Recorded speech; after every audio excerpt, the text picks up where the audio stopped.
கடவுளால் படைச்ச எல்லா உயிரினத்திட்டையும் எவன் ஒருத்த அன்பு செலுத்துறானோ அதுதாங்க ஐயா உண்மையான மனிதநேயம். இததாயா பாரதி சொன்னாரு, காக்கை குருவி எங்கள் சாதின்னு, வாடிய பயிரை கண்ட போதெல்லாம் வாடினேனாரு வள்ளலாறு, முல்லைக்கு தேர் கொடுத்தானே பாரி, மயிலுக்கு போர்வை போத்தினானே பேகன். இதெல்லாம் மனிதநேயத்தோட வெளிப்பாடு தானேங்கயா.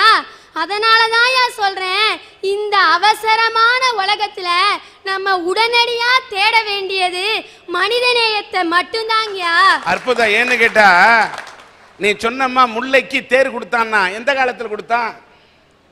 இப்ப கொடுப்பானா?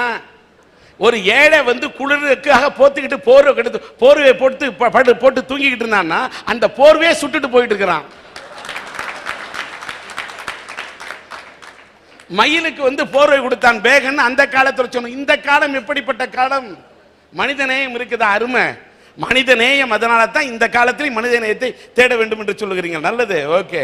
சமுதாயத்துல அன்பு பல்வேறு வடிவங்களா வெளிப்படுது. அம்மா பிள்ளை கிட்ட காட்டுறத பாசம்னு சொல்றோம்.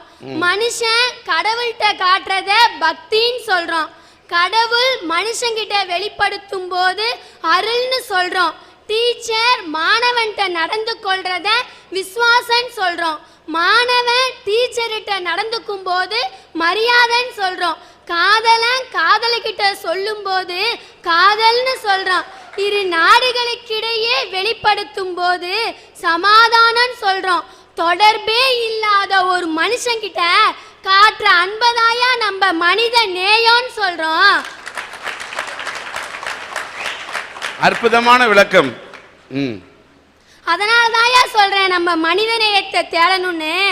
ஐயா இன்னொன்னு நல்ல விஷயம், இந்த சின்னஞ்சிறு வயதுல இந்த பொண்ணு மனித நேயத்தை தேடணும்னு சொல்லுது. நாட்டுல அவன் ஃபிகர் தேடிட்டு அலையிறான். ஐயா இன்னைக்கு மேடையில எல்லாருமே பேசலாம்யா மனித நேயத்தை பத்தி. ஆனா யார்கிட்டயா மனித நேயம் இருக்கு? ஒருத்தன் சாலையை கடந்து போறானா அவனை இந்த பக்கத்துல இருந்து ரோட தாண்டி அந்த பக்கம் கூட விட மாட்டேங்கிறான். எங்கேயா இருக்கு மனித நேயம்? கண்ணு தெரியாதவங்களுக்கு உதவணுங்கிறது நம்மோட கடமை. ஆனா கண்ணு தெரியாதவன் பிச்சை எடுத்துட்டு இருப்பான். அவனுக்கு தெரியாம அவனோட பணத்தை திருடிடுறான். இது எவ்வளவு ஒரு பாவமான செயலிங்கயா. வாழ்க்கையில் குருடனாக பிறப்பது கூட பாவம் இல்லை, திருடனாக பிறப்பது மட்டும்தான் குற்றம். அதனாலதான்யா சொல்றேன் நம்ம மனித நேயத்தை தேடணும்னு. நியூஸ் பேப்பரை பார்த்தோம்னா கொலை கொள்ளை கற்பழிப்பு அப்படின்னு மனிதநேயம் இல்லாத செய்திகளை தான் பார்க்கிறோம். பாராளுமன்றத்தில் குண்டு வெடிப்பு, கற்சிலை அம்மனுக்கு பாலாபிஷேகம், ஆனால் கல்லூரி பெண்கள் பஸ்ஸோடு எரிப்பு. முதல் 4 மாதம் சூடான பொருளை சாப்பிட்டால் கரு கலஞ்சிரும்னு நினைச்ச தாய் அடுத்த 4 மாசம் குளிர்ச்சியான பொருளை சாப்பிட்டா மாந்த வரும்னு நினைச்ச தாய் தூக்கத்துல திரும்பி படுத்தா கொடை சுத்தி தாய் மாமனுக்கு ஆகாதுன்னு நினைச்ச தாய் குழந்தை பிறந்த உடனே பொம்பளை குழந்தைங்கனால கொன்னுட்டா. எங்கேயா இருக்கு அந்த தாய்கிட்ட மனிதநேயம்? கணவன் மனைவியை கொல்றது, மனைவி கணவனை கொல்றது, அண்ணன் தம்பியை கொல்றது, வற்றாத இனவெறியால் ஈனச்சண்டை, வறுமையிலும் சாதி திமிர், எல்லா கொடுமைகளுமே நாட்டில் தாங்க நடக்குது. அதனாலதான் சொல்றேன் நம்ம மனித நேயத்தை தேடணும்னு. ஐயா பிச்சைக்காரன் ஒருத்த அம்மா பசிக்குதுன்னு கேட்டா எத்தனை பேர் அவனுக்கு சாப்பாடு போடுறான்? வாசலில் அம்மா பசி என்ற சத்தத்தை பொருட்படுத்தாமல் கருவறையில் உள்ள அம்மனுக்கு காணிக்கை செலுத்தி என்ன பயன்? அதனாலதான் சொல்றேன் நம்ம மனித நேயத்தை தேடணும்னு.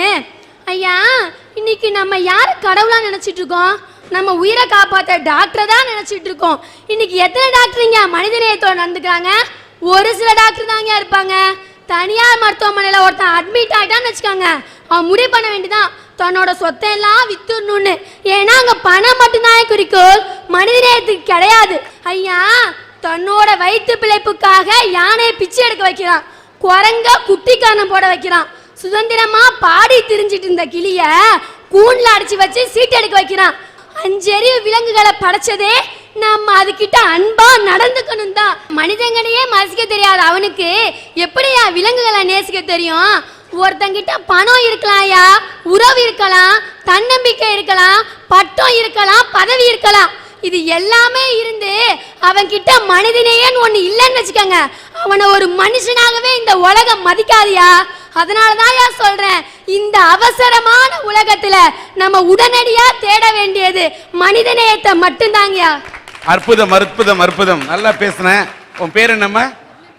இந்த பத்மபிரியா என்ற இந்த பெண், இந்த பொண்ணை பற்றி ஒரு சிறப்பை இங்க நான் இங்கே சொல்ல வேண்டியிருக்கின்றது. வள்ளுவன் 1330 குறளை திட்டி இருக்கின்றான் 133 அதிகாரத்துல.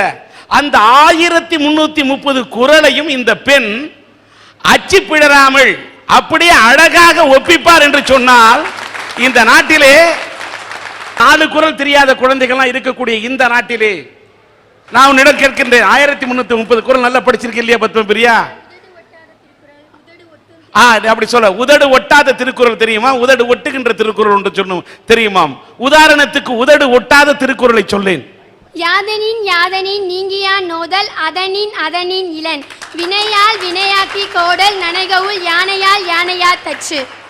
உதடு ஒட்டும் குறளை சொல். துப்பாக்கு துப்பாய துப்பாக்கி துப்பாக்கு துப்பாய தூவும் மழை பற்றுக பற்றற்றான் பற்றினை அப்பற்றை பற்றுக பற்றி விடற்கு. பரப்பன நீந்துவன ஊர்வன இது குறித்து குறளை சொல்லுக. பூ மலர் வரும் திருக்குறள்கள்.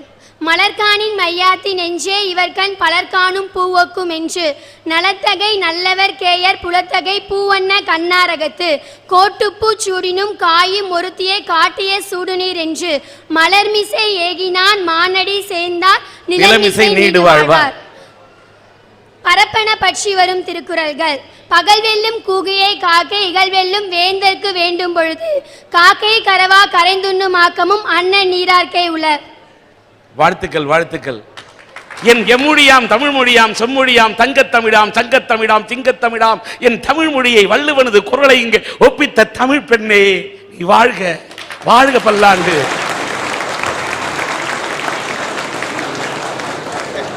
இந்த பொண்ணு 1330 குறளையும் ஒப்பிப்பது சிறப்பல்ல, தலைகீழே அந்த குறளை எழுத. சும்மா சில பேர் சொல்லுவான் தலைகீழ எழுத வேண்டும், தலைகீழ இந்த பெண் எழுதுமா.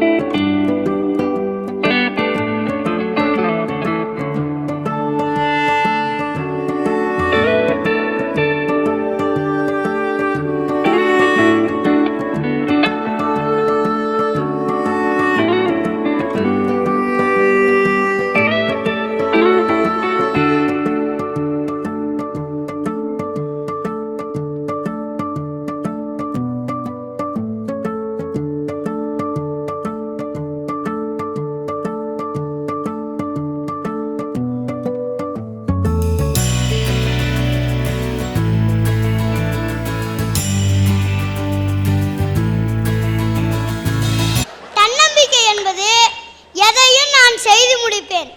எவரால் செய்து முடிக்க முடியாத கூட நான் செய்து முடிப்பேன். அதாங்கய்யா தன்னம்பிக்கை. சூப்பர். அது உடல்ல உயிர் போன்றதுங்கய்யா. அந்த தன்னம்பிக்கை இல்லாதவங்க இருக்காம பாருங்க, உயிரற்ற உடல் போன்றவங்கய்யா. ஐயா, தன்னம்பிக்கைன்னா பிறரை நம்புறது தன்னம்பிக்கை இல்ல, தன்னை தானே நம்புவதாங்கய்யா தன்னம்பிக்கை. பேரறிஞர் அண்ணா தெரியுங்கய்யா, அவரு சின்ன வயசுல 11ஆம் படிக்கிறப்ப தேர்வுல தோல்வி அடைஞ்சிட்டாரு. அதுக்காக அவர் கவலைப்படல. பல பேச்சு போட்டிலையும் தோத்துருக்காரு, அதுக்காகவும் அவர் கவலைப்படல. ஆனா நாடு இன்னைக்கு என்ன சொல்லுது அவரை பத்தி? பேரறிஞர், சிறந்த பேச்சாளர், சீர்திருத்த எழுத்தாளர், இப்பெல்லாம் சொல்ல காரணம் என்னங்கய்யா? அவருடைய சிபாரிசாங்கய்யா, செல்வாக்காங்கய்யா, பணமாய்யா, உறவாங்கய்யா. இதெல்லாம் கிடையாது, அவருடைய முழுக்க முழுக்க தன்னம்பிக்கை மட்டும்தாங்கய்யா. தமிழகத்தில் பிறந்து அமெரிக்காவில் வாழ்ந்து இன்னைக்கு அரிய சாதனைகளை படைத்து அறிவியல் மேதை வெங்கட்ராமன் அவர்கள் நோபல் பரிசு பெற்றிருக்காரு. அதுக்கு காரணம் என்னங்கய்யா? அவருடைய தன்னம்பிக்கை தாங்கய்யா. எனவே சொல்றேங்கய்யா, இந்த அவசர உலகத்துல நாம எல்லாரும் எதை தேடணும்னா தன்னம்பிக்கை மட்டும்தாங்கய்யா. நம்ம உலகத்துல வளரும் நாடு வளர்ந்த நாடுன்னு 2 வகையா இருக்குங்கய்யா. அதுல வளர்ந்த நாட்டுல ஜப்பான் நாட்டையும் அமெரிக்க நாட்டையும் ஏயா சொல்றாங்க? ஜப்பான் நாட்டுல ஒவ்வொரு ஸ்கூல்லையும் வகுப்பறையில் எழுதி போட்டிருப்பாங்க, உன்னால் முடியாது என்றால் ஜப்பானால் முடியாது, ஜப்பானால் முடியாது என்றால் இந்த உலகத்தாலே முடியாதுன்னு எழுதி போட்டிருப்பாங்க ஐயா. அப்படி அந்த சின்ன குழந்தைகளுக்கு கூட தன்னம்பிக்கையை ஊட்டி வளர்த்தனால்தான் இன்னைக்கு வளர்ந்த நாடுல ஜப்பானும் ஒரு இடம் பெற்றிருக்குய்யா. அப்துல் கலாம் தெரியுங்கய்யா, எல்லாத்துக்கும் தெரியும். அவர் ஒரு பெங்களூர்ல இருக்க மகளிர் கல்லூரிக்கு கூப்பிட்டுருக்காங்க. அப்போ போனப்ப பேச சொல்லியிருக்காங்கய்யா. பொதுவாக அப்துல் கலாம் சார் என்ன சொல்லுவார்? வல்லரசு ஆகணும், நம்ம நாடு வல்லரசு ஆகணும், எல்லாரும் கனவு காணுங்கள், நல்லா படிங்க அப்படின்னு தான் சொல்லுவார். ஆனால் அங்கே போய் அப்படி சொல்லுங்கய்யா. ஒரே ஒரு கேள்வி கேட்டார். ஐஸ்வர்யா ராய், சுஷ்மிதா சென், லாரா தாத்தா இவங்க 3 பேரும் யாருன்னு கேட்டாங்க. அதுக்கு அங்கே இருக்க மாணவிங்கெல்லாம் சொன்னாங்க, இவங்க 3 பேரும் உலக அழகின்னு சொன்னாங்க. இப்படி வர காரணம் என்னன்னு அப்துல் கலாம் கேட்டாருங்கய்யா. அதுக்கு ஒரு மாணவி எழுந்து சொன்னாங்க, இவங்களாம் அழகா இருந்தாங்க, அதான் உலக அழகின்னு வந்துட்டாங்கன்னு சொன்னாங்க. இன்னொரு மாணவி எழுந்து சொல்றாங்க, கேட்கப்பட்ட கேள்விக்கெல்லாம் கரெக்டா பதில் சொன்னாங்க, அதான் உலக அழகியா ஆனாங்கன்னு சொன்னாங்க. இன்னொருத்தங்க எழுதி சொல்றாங்க, கடைசியில கேட்கப்பட்ட கேள்விக்கு நாட்டுப்பற்றோடு பதில் சொன்னாங்க, அதான் உலக அழகியான்னு சொன்னாங்க. ஆனா அங்க இருந்த மாணவியோட தங்கச்சி வந்துருந்துச்சுயா. அது போய் அப்துல் கலாம் அவங்கள்ட்ட, அங்கிள் அங்கிள் நான் சொல்லவா அப்படின்னு கேட்டுச்சு. அதுக்கு கலாம் ஐயா சொல்லு அப்படின்னாரு. அதுக்கு அந்த பாப்பா சொல்லுது, இவங்க 3 பேரும் கலந்துருக்க போட்டியில நான் கலந்துருக்காம விட்டுட்டேன், அதான் அவங்க 3 பேரும் ஜெயிச்சுட்டாங்கன்னு சொல்லிச்சு. அப்படி இந்த சின்ன மாணவிட்ட இருக்கவங்களோட தன்னம்பிக்கை கூட அந்த மாணவிகளுக்கு இல்லாம போயிடுச்சாங்க ஐயா. ஒன்ன மாதிரி ஆளுலாம் உலகலையை பத்தி பேசுறதுனால தானே இன்னும் எனக்கு எதுவும் செட் ஆகல.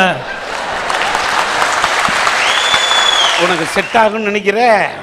ஆனா இந்த ஜென்மத்துல உங்களுக்கு செட்டே ஆகாதுண்ணே, உண்மையா சொல்றேன். இந்த ஜென்மம் இல்ல, இன்னும் 7 ஜென்மம் எடுத்தாலும் உங்களுக்கு செட் ஆகாது. ஐயா மாவீரன் அலெக்சாண்டர் எல்லாத்துக்கும் தெரியுங்கய்யா. அவரு தன்னிட்ட இருக்க பொண்ணு பொருள் நகை எல்லாத்தையும் எடுத்து மக்களுக்கே கொடுத்துட்டாருங்கய்யா. ஒரு அமைச்சர் வந்து கேட்டாரு, என்னங்கய்யா எல்லாத்தையும் எடுத்து மக்களுக்கே கொடுத்துட்டீங்க, உங்களுக்காக என்னங்கய்யா வச்சிருக்கீங்கன்னு கேட்டாரு. அவர் சொன்னாரு, இதெல்லாம் என்ன பெரிய சொத்து, என்கிட்ட ஒரு சொத்து இருக்கு, அதை வச்சு நான் வெற்றி பெறுவேன்னு சொன்னாரு. அப்படி என்னங்கய்யா உங்கள்கிட்ட ஒரு சொத்து இருக்கு? அதான்டா என் தன்னம்பிக்கை, அந்த தன்னம்பிக்கை வச்சு நான் இந்த நாட்டையே ஆளுவேன்டான்னு சொன்னாரு. அப்படி இன்னைக்கு நாட்டை ஆண்ட அரசர்கள்ல அவரும் ஒருத்தர் விளங்கிட்டு போயிருக்காருன்னா அதுக்கு காரணம் அவருடைய தன்னம்பிக்கை தாங்கய்யா. என்னையும் எங்க அம்மாவையும் எடுத்துக்கோங்கய்யா. எங்க அம்மா 10ஆம் படிக்கிறப்ப படிக்கிற வயசுலேயே கல்யாணம் ஆயிடுச்சியா. இருந்தாலும் படிக்கணும்னு ஆசைதான். அப்புறம் எங்க அண்ணன் பிறந்துட்டாங்க. எங்க அம்மாவுக்கு படிக்கணும்னு ஆசை ரொம்ப வந்துருச்சு. அப்புறம் வீட்டில இருந்தே 10, 11, 12 கல்லூரி வாழ்க்கை இது எல்லாத்தையும் வீட்டில இருந்தே படிச்சு முதுகலை பட்டம் பெற்று கடந்த 3 ஆண்டுகளாக தமிழாசிரியராக பணிபுரிஞ்சிட்டு இருக்காங்க ஐயா. அதுக்கு காரணம் எங்களோட சொத்து இல்ல, சுகமும் இல்ல, சிவாரிசு இல்ல, செல்வாக்கு இல்ல, பணம் இல்ல, உறவு இல்ல, முழுக்க முழுக்க அவங்களோட தன்னம்பிக்கை தாங்க ஐயா. அவங்க வழியில நான் வந்தாங்க ஐயா. நான் ஆளுக்குள்ளதான் எல்லாருக்கும் தெரியும். ஆனா நான் பல பேச்சுப்பட்டுல பேசியிருக்கேன் ஐயா. துணை முதலமைச்சர், மத்திய அமைச்சர் ராஜா, கலைஞர் இவங்க எல்லாத்திலையும் பரிசு பெற்றிருக்கேன் ஐயா. அதுக்கு காரணம் என்னுடைய முழுக்க முழுக்க தன்னம்பிக்கை மட்டும்தாங்க ஐயா. எனவே தன்னம்பிக்கையோட அனைவரும் உழைங்க. உழைத்தால் தான் உயர்வு பெற முடியும், படித்தால் தான் பதவி பெற முடியும், இவை இரண்டால் தான் பணம் பெற முடியும், பணம் பெற்றால் தான் உறவை பெற முடியும், உறவை பெற்றால் தான் மனித நேயத்தை பெற முடியும், மனித நேயத்தை பெற்றால் தான் ஒற்றுமையை பெற முடியும், ஒற்றுமையை பெற்றால் தான் நம்மை காத்து வரும் இயற்கை வளங்களை நாம் ஒற்றுமையாக கூடி காக்க முடியும். எனவே இந்த அவசர உலகத்தில் நாம் அனைவரும் அவசியமாக எதை தேட வேண்டும் என்றால் தன்னம்பிக்கை ஒன்றுதான்.